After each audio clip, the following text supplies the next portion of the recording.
pasada se publicó un documento del grupo de inteligencia estratégica que se llama Propuesta de Creación de Coordinaciones Estatales, esta figura controvertida, polémica, que pues va a promover y va a llevar a cabo el gobierno de Andrés Manuel López Obrador.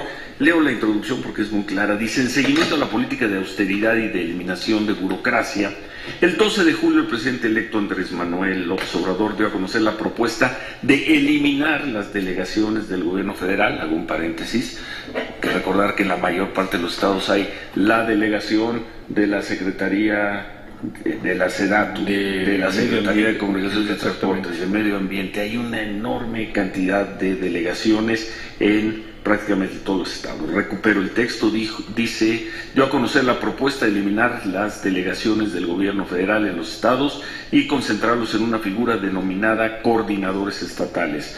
Hasta hoy las delegaciones federales funcionaban dentro de un esquema federal de desconcentración, promoviendo, impulsando e implementando los programas, proyectos y servicios que ofrecen las dependencias en entidades federativas, aunque aún no se conoce con precisión cuáles serán las funciones de los nuevos coordinadores. Se espera que sean el vínculo único entre el Poder Ejecutivo Nacional y los gobiernos locales. Y luego este documento hace, y creo que es el primero que lo hace en detalle, una recuperación de quiénes van a ser los coordinadores estatales. Aquí están todos. En la Ciudad de México será Cristina Cruz, en Coahuila Reyes Flores Hurtado, y así van estado por estado. En Guanajuato, por ejemplo, va a ser Mauricio Hernández; en Guerrero, Pablo Amílcar Sandoval, y viene un perfil de cada uno de estos coordinadores. Pues este es uno de los temas que parecerían más relevantes de lo que va a ser la próxima administración, la de Andrés Manuel López Obrador. Fabiola Sierra, directora de Inteligencia Estratégica, productora de este documento, gracias por estar con nosotros. Buen día. Al contrario, buen día, gracias por invitarnos. Simplemente nos dices de qué se trata a grandes rasgos esto de las coordinaciones estatales y quiénes van a ser, o cuál va a ser la primera generación de coordinadores. Por supuesto, nosotros en Inteligencia Estratégica, que somos un grupo de investigadores, estudiosos, que lo que nos gusta es poner a disposición de la población la información. La buscamos, la segmentamos, la sistematizamos y la damos a conocer de manera que la gente pueda tener una decisión, un criterio propio. Nosotros tratamos de ser completamente imparciales al desarrollar esto. La figura de los coordinadores estatales sale con esta propuesta que hace el virtual presidente electo López Obrador el 12 de julio sobre diferentes ramas, ¿no? Que tienen que ver con modificaciones de carácter administrativo, de carácter político, en materia económica, en materia fiscal, y uno de ellos en carácter administrativo tiene que ver con la eliminación de los hoy delegados estatales, de los delegados federales, y la creación de estas coordinaciones estatales. Como bien lo mencionaste y dijimos en el documento, lo que se pretende es disminuir la burocracia excesiva, tener un ahorro en los costos. Alguna vez el presidente electo López Obrador ha manifestado que es alrededor de 38 mil millones de pesos. El Universal el día de ayer sacó un estudio donde habla más o menos del ahorro, pero solo en la nómina de los burócratas. Habría que ver un poquito más, hacer más a detalle. Nos vamos a dar a la tarea en Inteligencia Estratégica de estudiar específicamente cuál es el ahorro y si es en realidad esos 38 mil millones. Sobre el estereotipo que se ha venido repitiendo de que van a terminar siendo tan poderosos como los gobernadores, ¿coincides con la información que se tiene hasta el momento? ¿Coinciden en Inteligencia Estratégica con la fuerza, el poderío que van a tener estos coordinadores? Podría ser, ya que lo que se desea con la creación de esta figura es tener un vínculo único, que sea el único entre el Poder Ejecutivo Federal y los programas que se destinen hacia los estados. En este sentido sí, podría tener un gran poder. Sin embargo, aún estamos todavía muy en ciernes, todavía no conocemos cuáles las reformas legales que se van a hacer al respecto. Y en ese sentido habrá que estar muy atentos, una vez que llegue la nueva legislatura, cuáles son las reformas de ley. Hoy por hoy, como está el andamiaje jurídico, la Ley Orgánica de la Administración Pública Federal, que en el artículo 17 es donde viene establecida la creación de las delegaciones federales y cómo funcionaran, hoy por hoy se vería prácticamente imposible el funcionamiento y la creación de estos, es decir, que llegara solo la figura del coordinador estatal y que funcionara con el entramaje legal. Hoy por hoy se vería imposible, pero Morena y López Obrador van a tener todos los botones e instrumentos para hacer los cambios que quieran. Así es, sin duda. Salvo que ellos mismos se arrepientan, esto va a terminar ocurriendo. Así es, sin duda. Sin embargo, ¿cómo va a funcionar, Ciro? Depende de cuáles son las modificaciones legales que se presenten. Bueno, y sobre... Perdón, ¿querías decir algo? No, porque yo lo que quiero preguntar es, ¿quiénes son esos personajes? Porque naturalmente tiene que ser gente que sea cercana a López Obrador, gente cercana a Morena, pero ¿qué tan cercanos y qué tan entonces, pues digamos, imparciales podrían ser en la aplicación de recursos? Si es que efectivamente se quiere combatir la inactividad o improductividad de los actuales. Bueno, del perfil del estudio que nosotros hicimos, el perfil arroja de los 33 coordinadores presentados, porque como hemos mencionado ya en otras ocasiones, Colima tiene 2 nombres, sí. Sin que sepamos cuál es el bueno. El bueno, exactamente, o el elegido. El perfil, obviamente todos son cercanos a Andrés Manuel López Obrador, cercanos, gente que ha estado en y Morena. Esto viene en el documento.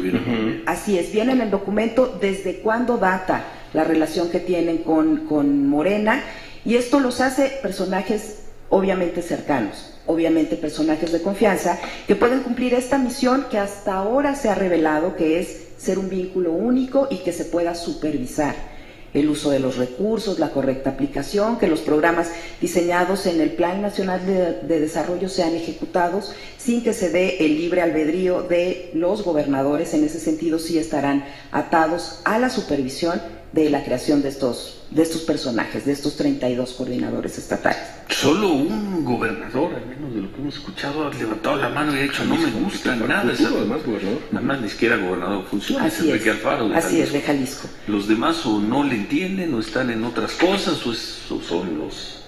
fueron los Carlos 5 Lomelí, gobernadores, ¿no? Que sería el caso de Jalisco. Así es. De Morena, pero los demás como que no se han dado cuenta o no, piensan que es muy temprano para entrar en esta discusión. Es probable que piensen que es temprano. Abiertamente de los gobernadores, en este caso el gobernador electo de Jalisco, se ha manifestado completamente en contra y ha dicho públicamente que él no va a tener un vínculo entre el titular del Poder Ejecutivo Federal y él como gobernador, que él no va a requerir ningún mediador. Obviamente la figura de Carlos Lomelí pues está ahí, siendo él su principal adversario en las pasadas elecciones, pues llama mucho la atención. Su principal adversario, entre comillas, porque le ganó por 15 puntos, ¿no? Así es, pero digamos su principal adversario de otro partido político, que es también el caso del Estado de México. A ver, por ejemplo, tomemos un caso, en el Estado de México, el gobernador priista, quizá uno de los últimos gobernadores fuertes que tenga el PRI, Alfredo del Mazo, y la coordinadora va a ser la maestra Delfina Gómez, que quedó a 3 puntos de ganarle el año pasado. Alfredo del Mazo, ¿qué recursos va a manejar? Todos los recursos van a pasar. ¿Por qué? Por las manos. ¿Cómo va a llegar el dinero en la tesorería? ¿Cómo va a llegar el dinero de desarrollo social? O como se vaya a llamar ahora, que lo van a cambiar, el bienestar. Secretario del Bienestar. ¿Cómo va a llegar, por ejemplo, el dinero al gobierno de Alfredo del Mazo? Existe hoy por hoy un esquema ya en ley, es decir, la Cámara de Diputados, que entra en funciones ahora en septiembre, que si bien sabemos tiene una mayoría morenista, ellos son los encargados de aprobar el presupuesto de egresos de la Federación, etiquetarlo punto por punto hacia dónde se van todos los recursos. Parecería, repito, con el entramado legal que tenemos al día de hoy, que ellos se encargarán de supervisar que se dé la correcta aplicación de estos recursos, porque los recursos bajan de la Federación a través de, Pero van al gobierno estatal. Pero van al gobierno estatal a través de la Federación directamente al gobernador. Etiquetados, como se dice, esto es para desarrollo social. O para infraestructura. Entonces, lo que va a hacer la maestra Delfina es simplemente supervisar que estén aplicando bien los recursos. No es que la maestra Delfina tenga los recursos. No es que los tenga. Aunque la maestra Delfina, como coordinador estatal, puede ir a hablar con sus compañeros diputados y decirle, mira, es por aquí, es por acá, es por acá. Quizá no lo hagan en este primer año, pero quizá el segundo... no, en lo que entienden. Y sobre todo en el tercero, antes de las elecciones federales del 2021. Que tengan ahí la forma de ellos mismos incidir, porque tienen, con esta conformación del Congreso, como tú mencionaste, pueden modificar las modificaciones en las iniciativas de ley, las que ellos quieran, sin mayor problema. ¿Qué concluyes de todo esto? A ver, tenemos que hacer una pausa y al regresar le preguntamos a Fabiola Sierra, la directora de Inteligencia Estratégica, ¿qué concluyes? ¿Qué concluyen ustedes de la creación de esta figura que tiene a tantas personas diciendo México va a tener sus vicegobernadores, sus virreyes de López Obrador en las 32 entidades? 9:20, volvemos.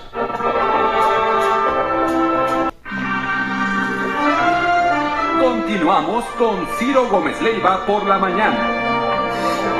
9:24, concluimos esta conversación. Déjame nada más leerlo. El Aeroméxico que tiene información, Aeroméxico que está informando que, bueno, continúa con la asistencia de los pasajeros del vuelo 2431 y sus familias. Informa que al momento 64 personas han sido dadas de alta de hospitales allá en Durango. 64. Dice Aeroméxico, seguimos trabajando en la atención de nuestros clientes y tripulación. Línea de atención telefónica 5133-4059. Si tomamos el total de 103 personas con toda tripulación y gastamos los 64, quedarían 39 personas hospitalizadas. Concluimos ahora sí esta conversación con la directora de Inteligencia Estratégica, con Fabiola Sierra, sobre estos coordinadores estatales que va a tener el gobierno de López Obrador. ¿Cuál sería la virtud para ti? ¿Cuál sería el éxito de esta figura? ¿Y cuál sería el enorme riesgo también que podrían representar? Justo así, Ciro, yo lo quería enfocar como los temas principales son las virtudes y los riesgos que se pueden advertir al respecto. Creo que una de las principales virtudes está relacionada con el ahorro de los recursos. Me parece que es una muy buena idea. Otro de los temas que está íntimamente relacionado con el ahorro de los recursos es que hay que hacer un estudio muy completo, quien vaya a hacer esta modificación del diseño institucional, muy completa, porque no todas las delegaciones son iguales. No es lo mismo, un ejemplo muy concreto para ilustrarlo, la Secretaría de Comunicaciones y Transportes con la figura de los directores generales de centro, así se llaman, que equivale a los delegados federales. Ellos tienen que ver cosas que no solo son técnicas, ¿no? Arrancamos con cosas técnicas que tiene que ver que si tiene la liberación del derecho de vía, el diseño del proyecto ejecutivo para echar a andar una carretera que se haya diseñado desde el centro. Pero no solo es la parte técnica, también tiene una parte operativa. Por ejemplo, tienen que entregarle placas federales a los transportistas. Entonces, hay que estudiar caso por caso, igual las delegaciones de las que tienen que ver con procuración de justicia, que tienen que ver con salud. Hay que hacer un estudio muy específico sobre en dónde se pueden recortar y dónde no. Eso estaría, digamos, mezclada una virtud con un posible riesgo. Ahora, otro de los riesgos que se advierten, que no solo lo advertimos nosotros en Inteligencia Estratégica, sino que también ya varios sectores se han pronunciado al respecto, como la Coparmex, es el tema de concentrar tanto poder en un solo personaje, que hasta hoy es lo único que conocemos, que será un solo personaje sin estructura alrededor, que sería muy complicado, como ya lo había yo platicado con Manuel el domingo. Porque estamos hablando, ¿cuántas delegaciones hay por estado? ¿Hay un promedio? ¿Cuántas deben ser? ¿Unas 12? 14? Son muchas. Nosotros ayer hicimos un recuento, son muchos números, por eso traigo aquí un papel, pero hay unas que tienen cuantiosas, ¿no? Son más en unas que en otras. Por ejemplo, la Secretaría de Relaciones Exteriores tiene 34 delegaciones foráneas y 12 delegaciones metropolitanas en la Ciudad de México, lo que hace que tengamos 46, solo de la Secretaría de Relaciones Exteriores. La Secretaría de Agricultura, ahorita te la encuentro por aquí, tiene 32 delegaciones estatales y una regional, así es. La Secretaría de Economía, por ejemplo, tiene 49 representaciones federales, de las cuales son 32 delegaciones, 17 subdelegaciones. Y ahora, ¿no? todo eso se va a concentrar en una sola persona por estado. Van a ser 32 coordinadores. Bueno, pues veremos si funciona. Habrá y por supuesto que será una gran concentración de poder. Esa persona va a estar supervisando cómo están entregando los recursos para agricultura, pero al mismo tiempo cómo van las cosas en términos de construcción de viviendas y en asuntos comerciales. Y al mismo tiempo, incluye claro, también las tareas de gobernación, de procuración de justicia, todo, ¿no? De seguridad. Al mismo tiempo de que, seguridad. claro, que está tratando de ver e ingresar una persona, por ejemplo, en un hospital, también tendría que estar integrando una averiguación previa o una carpeta de investigación. Claro. Hoy por hoy parece completo, es una medida que se escucha espectacular, pero puede tener sus beneficios y también sus riesgos. Pues ojalá más adelante, cuando estén en marcha, pero si es que entran en funcionamiento, que seguramente lo harán, y puedes, si tienes ganas, Por tiempo, supuesto, por puedes supuesto. regresar con nosotros y ver ya cómo van caminando estos coordinadores estatales. Que hay ahí algunos nombres muy conocidos, ¿no? Sí. Se habla mucho de Delfina, pero tienes ahí la lista. Bueno, A ver está si ya de las- entrada Carlos Lomelí, por ejemplo, en el caso de Jalisco, ya lo mencionamos. ¿Cuál otro ves ahí que llama la atención, Fabiola? Tenemos, es que las figuras que tenemos por aquí, A ver, por ejemplo, Morelos, que si es un caso que no vemos conflicto, porque sería un gobernador de Morena con, creo que es Rabindranath Salazar, ¿no? así es. Supondríamos que no hay conflicto, supondríamos que no va a haber conflicto. Supondríamos que no va a haber conflicto, pero bueno, en este sentido me voy a poner con un tema más de antropología social. El ser humano puede ser complejo, ¿no? No, bueno, más o menos. ¿Pero por qué lo dices? No, porque me refiero un poco a la legitimidad que obtienes en las urnas. Podrían pensar los gobernadores que podría darles mucho más peso y mucho más representatividad que alguien que ha sido nombrado desde el centro de la República. Por ejemplo, Guanajuato, que va a tener de nueva cuenta un Diego gobierno Sinue, panista fuerte. Hay un señor Mauricio Hernández. ¿Quién es Mauricio? Mauricio Hernández. Mauricio Hernández. Déjate los busco porque no me los sé todos de En memoria. Chihuahua le van a poner a Javier Corral, a un señor de nombre Juan Carlos Loera. Híjoles.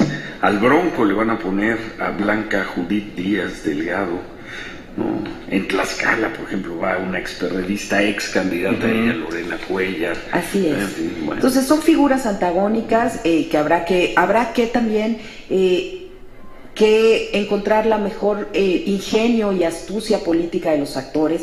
Creo yo que lo ideal sería que estos coordinadores estatales se concibieran como un vínculo y no como unos jefes, porque entonces la figura va a ser muy complicada. A ver quién va a ser el jefe de Javier Corral, o de Enrique Alfaro, Así es. o de Alfredo del Mazo, ¿no?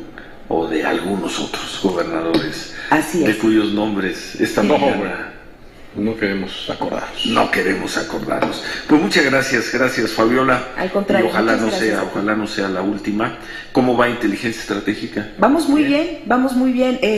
Justamente la parte de la jornada electoral previa, el estudio previo, todo lo que tiene que ver con cómo se estaban preparando los candidatos, nos ha permitido dar mucha proyección y que la gente pueda conocer el tipo de estudios que nosotros hacemos, que es importante decirlos, son estudios técnicos y son estudios imparciales para que cada quien tome sus decisiones. Este estudio, el que revisamos hoy, es abierto a todo el público. Abierto a todo el público. ¿Dónde lo podemos consultar? Tenemos una página de internet que es inteligenciaestratégica.com.mx. inteligenciaestratégica.com.mx. Ahí están disponibles todos nuestros estudios. Esta semana estamos haciéndole unas modificaciones muy pequeñitas al gabinete propuesto hasta hoy conocido. ¿Cuándo sacan eso?